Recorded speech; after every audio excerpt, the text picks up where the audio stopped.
डीग में चक्की से आटा पीसते वक्त एक 7 बच्चों की मां की मौत हो गई। आटा पीसते वक्त शाकिरा नाम की महिला करंट की चपेट में आ गई और महिला के चिल्लाने की आवाज आई। आसपास के लोग पहुंचे और घायल अवस्था में उसे अस्पताल पहुंचाया गया। महिला करंट से गंभीर रूप से झुलस चुकी थी और अस्पताल में इलाज के दौरान 7 बच्चों की मां शाकिरा की मौत हो गई। महिला की मौत की खबर मिलते ही पूरे गांव में शोक की लहर दौड़ गई। लोग सकते में हैं और गांव में मातम का माहौल पसरा है। महिला शाकिरा का पति मकान बनाने का काम करता है और गांव के लोगों के मन में अब एक ही सवाल है कि महिला की मृत्यु के बाद अब इन 7 बच्चों का लालन पालन कैसे होगा। महिला के बच्चों का रो रो कर बुरा हाल है। महिला का पति घर के बाहर काम करता है और उस पर ही सभी 7 बच्चों की देखरेख और पालने की जिम्मेदारी थी। अपने बच्चों का पेट भरने के लिए महिला आटा पीस रही थी, तभी करंट की चपेट में आ गई और दुर्भाग्य से उसे बचाया नहीं जा सका।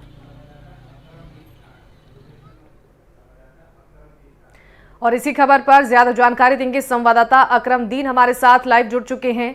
अकरम दीन, देखिए इस पूरे मामले को लेकर जैसा कि खबर भी हमने दिखाई है, गांव में मातम का माहौल पसरा हुआ है और 7 बच्चों के सर से मां का साया खत्म हो गया है। क्या है ये पूरी खबर और क्या माहौल इस वक्त वहां पर है? ये डीग जिले के कामा क्षेत्र के एक गांव आता है घगवाड़ी। इसमें एक महिला थी जिसका नाम शाकिरा था, जो अपने बच्चे के पेट भरने के लिए जो आटा पिसाई कर रही थी चक्की पर, अचानक उसमें करंट आ जाता है और शाकिरा की मौत हो जाती है। जिसके 7 बच्चे हैं, 5 लड़के हैं और 2 बच्चियां हैं जो आपको हम दिखा रहे हैं। छोटी छोटी बच्चियां हैं, देखिए ये बैठी हैं अपने पिता के संग। इनका रो रो कर बुरा हाल है। पीछे भी जो परिजन है, पूरे गांव में एक शोक का माहौल है। जी शिवानी। बिल्कुल अकरम दीन, जरा वहां पर मौजूद लोगों से बातचीत कीजिए। आखिर ये घटना कैसे हुई, क्या कोई जानकारी उन तक है? जी मैं बात करना चाहूंगा, मेरे साथ एक मोहम्मद शरीफ हैं, इस गांव के ही। सर आप बताइए किस प्रकार ये घटना हुई है और क्या आप हिदायत देना चाहते हो आगामी जो महिलाओं को? जी ऐसा है जी, वायर जो कटा हुआ था उसमें करंट आ गया। चक्की चला रही थी सुबह और उससे जो है करंट आ गया। तो सावधानी बरते, बस यही कहना चाहूंगा। जो भी महिलाएं काम करती, जो भी महिलाएं चक्की वगैरह बिजली का काम करती हूँ, सावधानी बरते, आगे हादसा ना हो, बस यही कहना चाहूँ। जी शिवानी जी। बिल्कुल, जरा अकरमदीन वहां पर जो महिला के 7 बच्चे हैं, जरा उनकी भी तस्वीरें दिखाइए और क्या कोई बातचीत के लिए परिवार का सदस्य वहां पर मौजूद है? जरा उनसे भी बातचीत करने की कोशिश कीजिए। देखिए मेरे साथ ये महिला के छोटे छोटे बच्चे हैं। देखो अभी इनको ये भी नहीं मालूम है कि आज हमारी माता की मृत्यु हो चुकी है जी। और ये बच्ची है छोटी सी, देखो ये कुर्सी पर बैठी हुई है और अभी इसको ये भी नहीं मालूम है कि आज हमारी माँ इस संसार में नहीं रही है। मेरे साथ थोड़ा सा देखिए, शाकिरा के पति हैं जो मजदूरी का काम करते हैं। उनके ऊपर एक बाहर आ चुका है 7 बच्चों का, जो उनको जीवन यापन करना है इन बच्चों के साथ। आपको दिखाएंगे यहाँ पर हम, देखिए साथ में छोटे छोटे बच्चे हैं, यहाँ कुर्सी पर बैठे हुए हैं।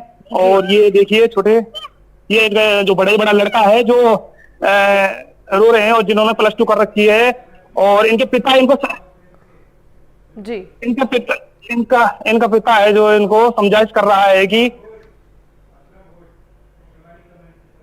तो देखिए मातम की ये तस्वीरें हैं, तमाम लोगों का यहाँ पर पहुंचना हुआ है और महिला की मौत के बाद से ही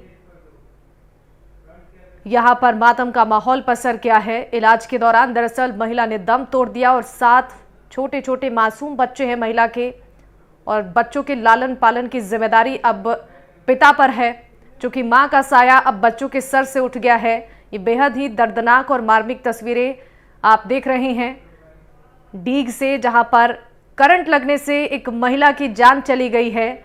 महिला के 7 छोटे छोटे मासूम बच्चे हैं जिनके सर से मां का साया अब उठ गया है और सारी जिम्मेदारी अब पिता के सर पर है।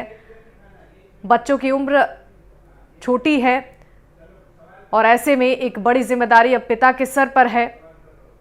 संवाददाता अकरम हमारे साथ लगातार बने हुए हैं और परिवार के सदस्य भी मौजूद हैं वहां पर, उनसे भी बातचीत करने की कोशिश की गई है। फिलहाल अकरम, कैसी तस्वीरें वहां पर, चूंकि मातम का माहौल है, जो लोग वहां पर पहुंचे हैं सबकी आंखें नम है?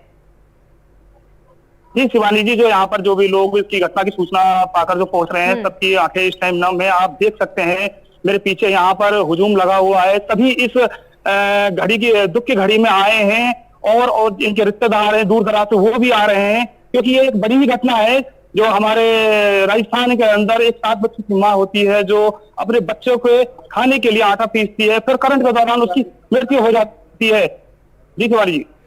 बिल्कुल, तो देखिए यहाँ पर छोटे छोटे बच्चे हैं और महिला की करंट लगने से मौत हो गई है। परिवार के सदस्यों में भी मातम का माहौल आप देख पा रहे होंगे। जरा अगर कोशिश करें अकरम, महिला के पति से बातचीत करने की, संभव हो तो जरा एक बार बात करने की कोशिश कीजिए।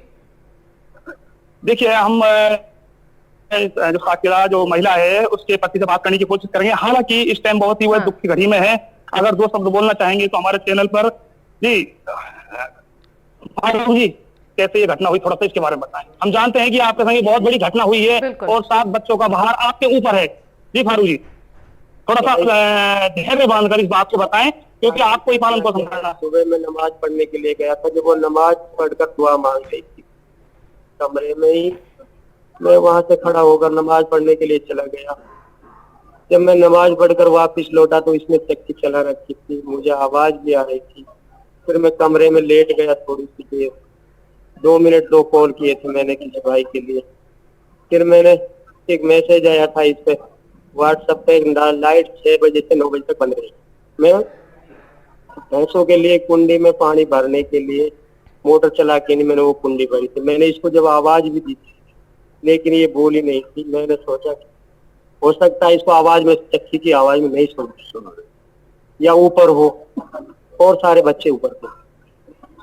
तो फिर मैं कुंडी भर के नहीं, फिर मैंने थोड़ी देर और आवाज दी इसको। मैं वही था समरसेबल के पास। फिर मैं गया था तो मैंने जाके देखा तो भाई ये वहां पड़ी हुई थी, चक्की चलती। अब ये क्या पता भाई, ऊपर वाला जाने इसका क्या। अब उसमें इसकी किस्मत का करंट लगा भाई। कल भी चोर पीछा, कल भी आता पूछा, कल कोई दिक्कत नहीं थी, आज ही हुआ। क्या बता, ऊपर वाले की मन, शुक्र है ऊपर वाला। मैं तो यही कहूँगा भाई, सावधानी बरतें और भाई, और अपने देख के नहीं भाई, कोई ऐसा कोई कट वगैरह हो तो अपने ठीक है। बिल्कुल ठीक है अकरमुद्दीन, बहुत बहुत शुक्रिया आपका इन तमाम जानकारियों के लिए।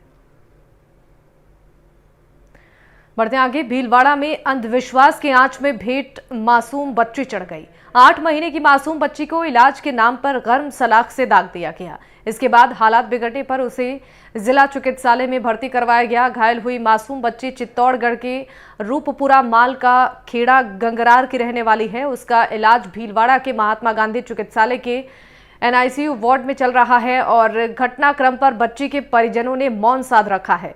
मेडिकल स्टाफ ने चित्तौड़गढ़ की गंगरार पुलिस को सूचित किया है। बताया जा रहा है कि पूरी स्थिति चित्तौड़गढ़ पुलिस के पहुंचने के बाद ही स्पष्ट हो पाएगी।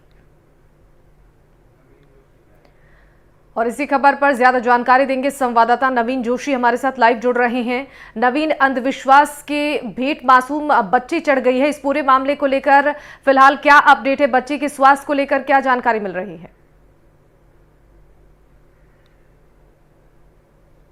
जो पास का सटा हुआ इलाका गंगरार थाना क्षेत्र का माल का खेड़ा की घटना है, जहाँ पे 8 महीने की बच्ची, एक रवीना मासूम बच्ची है, जिसको श्वास लेने में दिक्कत हो रही थी। यहाँ जो मेवाड़ का जो कुछ हिस्सा ऐसा है भीलवाड़ा में, क्या सटा हुआ ऐसा मेवाड़ का हिस्सा है सही, जहाँ पर इलाज के नाम पे आज भी औजार फकीर गाँव में मासूम बच्चों को भोपे के यहाँ पे ले जाते हैं और वहां पे दागा जाता है इलाज के नाम पर। इस बच्ची को भी बताया जा रहा है श्वास लेने में दिक्कत हो रही थी, कुछ निमोनिया की शिकायत थी, तो परिजन हॉस्पिटल ले जाने की जगह किसी झाड़ फूक करने वाले के यहाँ ले गए। और अभी तक यही बात सामने आ रही है कि इसके पेट और जो बूटियों रहती है और जो श्वास नली के आसपास का हिस्सा रहता है पेट के ऊपर, यहाँ पे इसको गर्म सलाख से दागा है। मगर जैसे हॉस्पिटल में आने के बाद भी इसकी जो माँ है टीना देवी, इसने मौन साध लिया है। इसके जो पिता है वो अब यहाँ पे है नहीं, और ये माँ जो है कुछ बोलने को तैयार नहीं है। और जो अभी कुछ देर पहले अभी हमारी जो हॉस्पिटल के अधीक्षक है डॉक्टर अरुण गौड़, उनसे बात हुई है। उनका कहना है कि उन्होंने जो जानकारी जुटे इसके अनुसार अभी भी बच्ची को श्वास लेने में दिक्कतें हो रही है, मगर बच्ची की स्थिति स्टेबल बनी हुई है।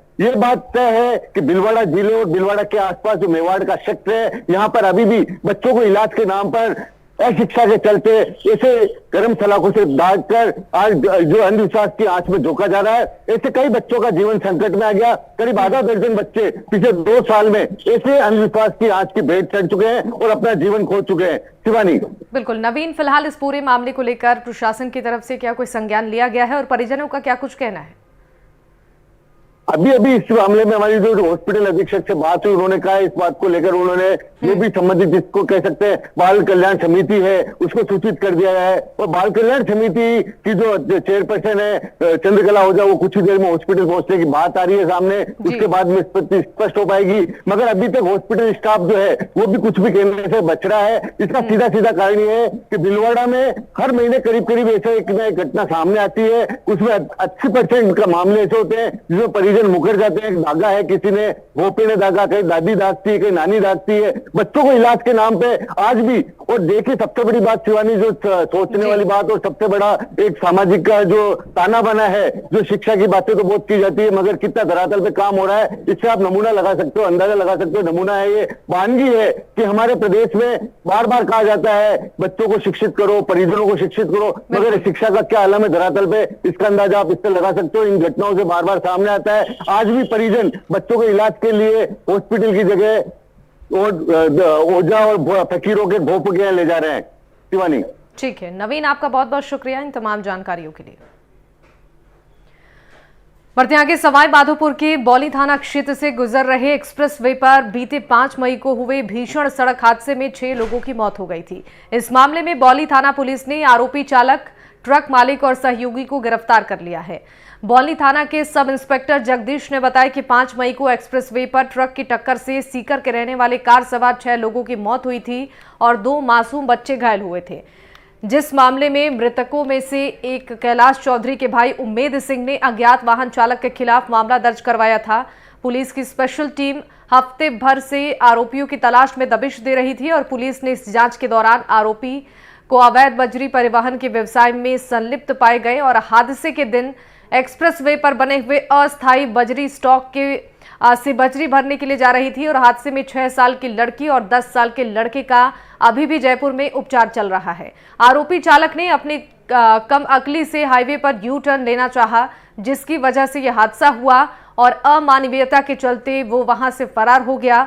बौली थाना पुलिस ने गैर इरादतन हत्या के मामले में सभी आरोपियों को गिरफ्तार किया है और सभी आरोपियों को आज न्यायालय में पेश किया जाएगा।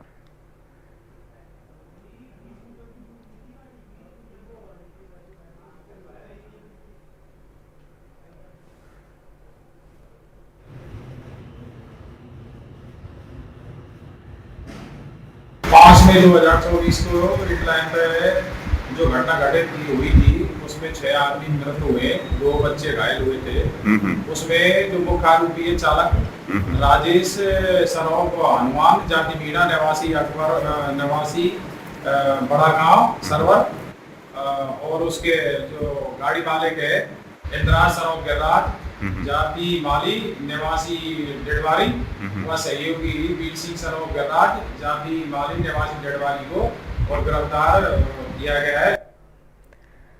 दौसा के मेहंदीपुर बालाजी थाना क्षेत्र के ठिकरिया गांव के पास नेशनल हाईवे 21 पर ट्रेलर पलटने की खबर सामने आई है।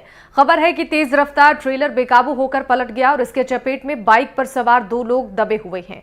मेहंदीपुर बालाजी पुलिस पहुंची है और क्रेन को बुलाकर रेस्क्यू कर ट्रेलर के नीचे दबे बाइक सवारों को निकालने की कोशिश की जा रही है। नेशनल हाईवे 21 के ठिकरिया गांव के समीप का ये मामला बताया जा रहा है और ट्रेलर टाइल्स से भरा हुआ था।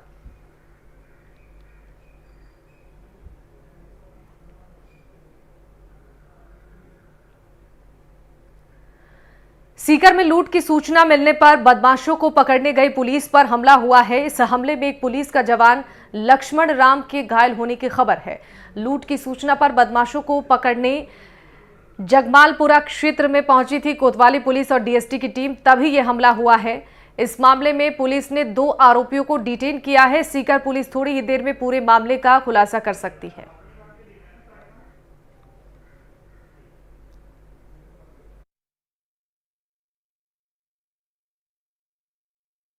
राजसमंद में स्कूली छात्रा के अपहरण मामले में अचानक एक मोड़ सामने आया है। दरअसल स्कूल के ही शिक्षक पर छात्रा के अपहरण का आरोप लगा था।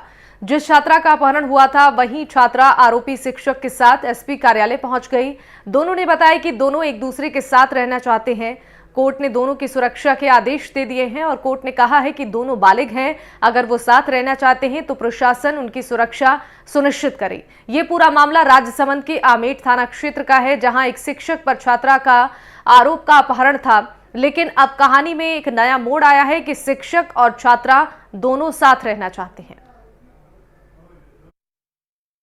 एसपी कार्यालय में एक छात्रा और एक रिपोर्ट लेकर उपस्थित हुई है, जिसमें उसने हाईकोर्ट का आदेश साथ लाई है परिवार के साथ, और उसने प्रोटेक्शन की बात की और हाईकोर्ट के आदेश की कि प्रोटेक्शन उसको उपलब्ध कराया जाए। उसमें जो हमने निर्देश भी दिए हैं संबंधित एसएचओ को प्रोटेक्शन के लिए, और इस परिवार में जो भी तथ्य है उसके जरूर हमारे सरकार में की जाएगी। शुद्ध आहार मिलावट पर वार अभियान के तहत चिकित्सा और स्वास्थ्य विभाग की ओर से बड़ी कार्रवाई करते हुए हजारों लीटर पानी की बोतल केंद्रीय बस स्टैंड की कैंटीन और दुकानों से जब्त की गई है। सीएमएचओ के खाद्य सुरक्षा विभाग के सुशील चोटवानी ने इस कार्रवाई को अंजाम दिया है। चोटवानी ने बताया कि नियमों को ताक पर रखकर बिना मैन्युफैक्चरिंग और एक्सपायरी डेट के पानी की बोतल बेची जा रही थी। पूरे बस स्टैंड पर यही बोतलें बिकती हुई मिली। अब कार्रवाई करते हुए चिकित्सा और स्वास्थ्य विभाग की टीम ने सभी बोतलों को जब्त कर लिया है। फूड लाइसेंस नियम की पालना नहीं करने और उसके खिलाफ काम करने के मामले में इस कार्रवाई को अंजाम दिया गया है।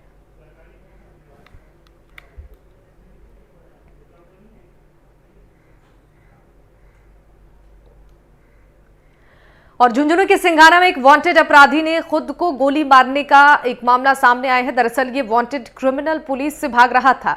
अपराधी का पीछा करते करते हुए हरियाणा पुलिस राजस्थान के झुंझुनू के खानपुर पहुंची थी। यहां पुलिस अपराधी का पीछा कर रही थी। खुद को पुलिस से घिरता हुआ देखकर संजय उर्फ भेड़िया ने खुद पर गोली चला ली। संजय ने खानपुर गांव के पास सिर में 3 फायर किए। इसके बाद बदमाश को सिंघाना के सरकारी अस्पताल ले जाया गया, जहां उसे डॉक्टर ने मृत घोषित कर दिया। आपको बता दें कि बदमाश संजय उर्फ भेड़िया हरियाणा के चरखीदादारी का रहने वाला था और वांटेड पर पुलिस ने 5000 का इनाम रखा था। बदमाश के खिलाफ लूट, अपहरण सहित 20 से ज्यादा मामले दर्ज थे।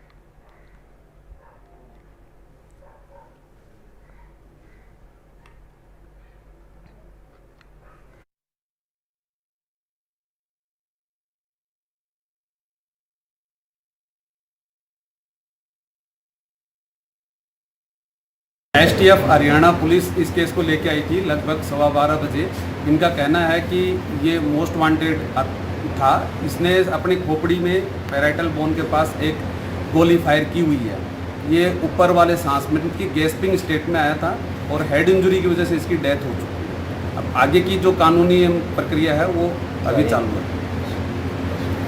जो साथ में थे वो कुछ वारदात बता रहे हैं, कोई वारदात की है या कोई कैदी था वहाँ? हरियाणा पुलिस के कैंडिडेट ही बता रहे हैं जिनके पास गन भी है। इनका कहना है कि भाई एक फायर इन्होंने हवा में किया, एक जमीन में किया, तीसरा फायर अपनी खुद की खोपड़ी पर करके सुसाइड किया है। और अब खबर जयपुर से है, जहां पर कोटा इलाके में रेलवे स्टेशन से चोरी हुए 4 साल के बच्चे के मामले को लेकर जीआरपी पुलिस ने एक बड़ा खुलासा किया है। इस मामले की जानकारी देते हुए एडीजी रेलवे अनिल पालीवाल ने बताया कि बच्चे चोरी होने के मामले की गंभीरता को देखते हुए विशेष टीमों का गठन किया गया। इन टीमों ने कार्रवाई की है और कई टोल टैक्स दुकानों की सीसीटीवी फुटेज चेक करते हुए मदारी गैंग के सदस्य 4 पुरुष सहित एक महिला को गिरफ्तार किया है। इस गैंग ने 2014 में गंगापुर सिटी रेलवे स्टेशन से एक 4 वर्षीय बच्चे को भी किडनैप किया था। फिलहाल इस पूरे मामले में आरोपियों की संख्या और भी बढ़ सकती है। आरोपियों से सख्ती से पूछताछ चल रही है।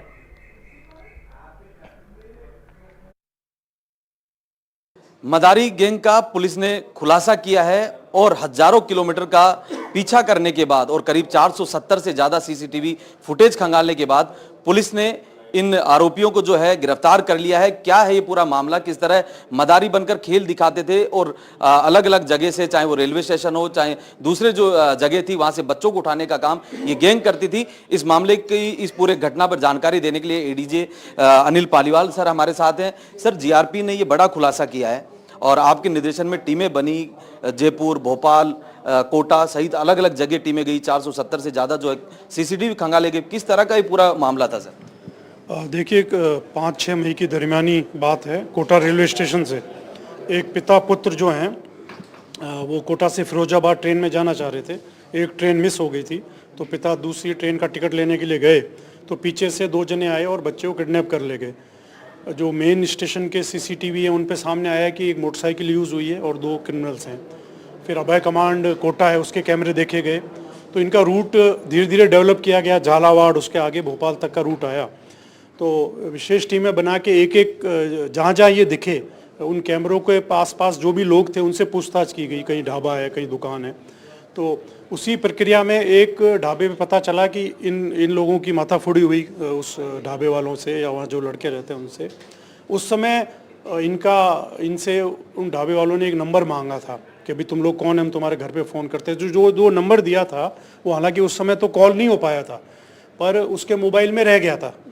जो स्थानीय ढाबे वाला था, बाई चांस वो मोबाइल भी उसने बेच दिया था।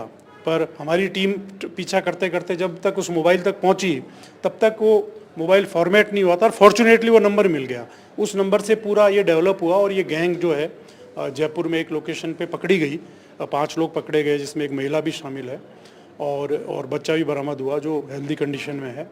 देखिए, ये थे एडीजी जीआरपी अनिल पालीवाल जिन्होंने यहाँ बताया कि किस तरह इस गैंग का पर्दाफाश पुलिस ने किया है। और इसी के साथ साथ पुलिस के इकबाल पर भी हम ये कह सकते हैं, क्योंकि आम जनता इस तरह की जब घटनाएं प्रदेश में या दूसरे राज्यों में होती है तो कहीं ना कहीं आम लोगों में भय का माहौल होता है। लेकिन पुलिस जिस तरीके से हजारों किलोमीटर का सफर तय करने के बाद इस तरह के आरोपियों को गिरफ्तार करती है तो कहीं ना कहीं सराहनीय प्रयास पुलिस का हम कह सकते हैं। मुबारक खान, एनडीटीवी, जयपुर।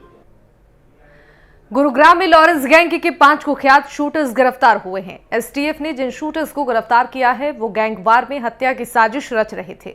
शुरुआती पूछताछ में शूटर्स ने खुलासा किया है कि गैंगस्टर कौशल और देवेंद्र बम्बिहा के करीबी और खासम खास उनके टारगेट पर थे। राजस्थान, पंजाब और हरियाणा में इनके टारगेट थे।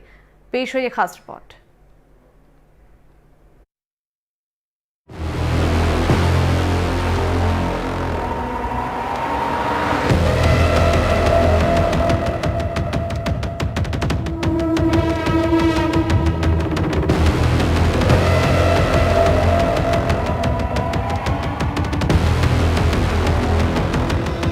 राजस्थान, पंजाब और गुड़गांव में संगीन वारदातों को अंजाम देने की फिराक में गुरुग्राम पहुंचे लॉरेंस विश्नोई गैंग के 5 शार्प शूटरों को गुरुग्राम एसटीएफ ने हथियारों सहित गिरफ्तार करने में सफलता प्राप्त की है।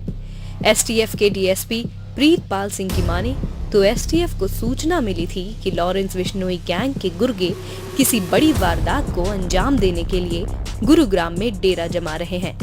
सूचना को गंभीरता से लेते हुए एसटीएफ ने तफ्तीश शुरू की। तफ्तीश के दौरान एसटीएफ की टीम को दिनेश उर्फ दीनू की जानकारी मिली, जो कि फारूक नगर में इंटरनेट का काम कर रहा था। एसटीएफ ने उसे गिरफ्तार कर पूछताछ की तो कई चौंकाने वाले खुलासे हुए। दिनेश ने बताया कि जगदीश, विष्णु, प्रदीप और सागर सभी रोहित गुदारा के संपर्क में हैं और कौशल गैंग के खास गुर्गे की हत्या को अंजाम देने की फिराक में है। ये इंफॉर्मेशन गैदर की कि यहाँ पे कौन कौन लोग सक्रिय हैं, तो हमें पता चला कि एक दिनेश उर्फ दीनू नाम का व्यक्ति जो लॉरेंस गैंग के जो ये रोहित गोदारा वगैरह के टच में है और वो यहाँ पे इंटरनेट का काम करता है फरूक नगर में और उसने ठिकाना जमाया है और यहाँ पे इस ग्रुप का एक ठिकाना बना के उसके जो भी शूटर हैं या बाकी लोग हैं उनको संरक्षण देने का काम करता है और यहाँ गुड़गांव में किसी वारदात को अंजाम देना चाह रहे हैं। इस सारी चीज पे हमने काम करते हुए और उसको दिनेश उर्फ दीनू को गिरफ्तार किया। आगे की पूछताछ की गई तो पता चला कि राजस्थान, पंजाब और हरियाणा में इनको कई सारे वारदात करनी थी। हत्या या हत्या के प्रयास, इस तरह के मुकदमे इन्होंने इस तरह की प्लानिंग बनाई हुई थी। दिनेश उर्फ दीनू की ओर से किए गए खुलासे के बाद एसटीएफ की टीम ने जगदीश, विष्णु, प्रदीप और सागर को पंजाब से गिरफ्तार कर लिया। एसटीएफ की टीम ने आरोपियों के पास से ऑस्ट्रेलिया मेड 5 अत्याधुनिक ग्लोक पिस्टल और भारी मात्रा में गोलियां बरामद की। एसटीएफ को बरामद हुई सभी पिस्टल की कीमत 12 से 15 लाख रुपए के बीच में है। शुरुआती पूछताछ में शूटर्स ने खुलासा किया कि उनका टारगेट गैंगस्टर कौशल के खासम खास और एक देविंदर बम्बीहा के खासम खास का विकेट गिराना था। वो अपने नापाक मंसूबों में कामयाब हो पाते, इससे पहले ही एसटीएफ की टीम ने उन्हें धर दबोचा और गुड़गांव, राजस्थान और पंजाब में होने वाली वारदातों पर अंकुश लगा दिया। ये लॉरेंस बिश्नोई के शूटर हैं और क्योंकि लॉरेंस बिश्नोई और रोहित गोदारा और ये नवीन बॉक्सा सब एक ही ग्रुप से कनेक्टेड हैं, क्योंकि वो लॉरेंस जेल में है और ये बाहर हैं। गुड़गांव एक ऐसा शहर है जो बदमाशों को अट्रैक्ट करता है। यहाँ पे इनका ये मानना है कि यहाँ पे पहले जो बदमाश थे वो अब कमजोर पड़ गए, तो दूसरा गैंग यहाँ सक्रिय होने की कोशिश कर रहा था। तो इस इनपुट को हमने डेवलप किया और उसी पे काम करते हुए हमने दिनेश उर्फ दीनू को काबू किया और उससे ये सारी आगे चीज हम डेवलप कर पाए। इस अभियान में हम पिछले लगभग 2 महीने से लगातार कार्य कर रहे थे, तो हमने पुख्ता सारी जानकारियां हासिल करके और फिर ये कार्रवाई। लॉरेंस बिश्नोई गैंग के शार्प शूटरों की गिरफ्तारी से तीनों प्रदेशों में दहशत का माहौल कायम होने से रह गया और पुलिस ने भी राहत की सांस ली है। लेकिन लॉरेंस बिश्नोई गैंग के बढ़ते आतंक को पुलिस कितना कम कर पाती है, ये देखने वाली बात होगी। Bureau report, Gurugram, NDTV।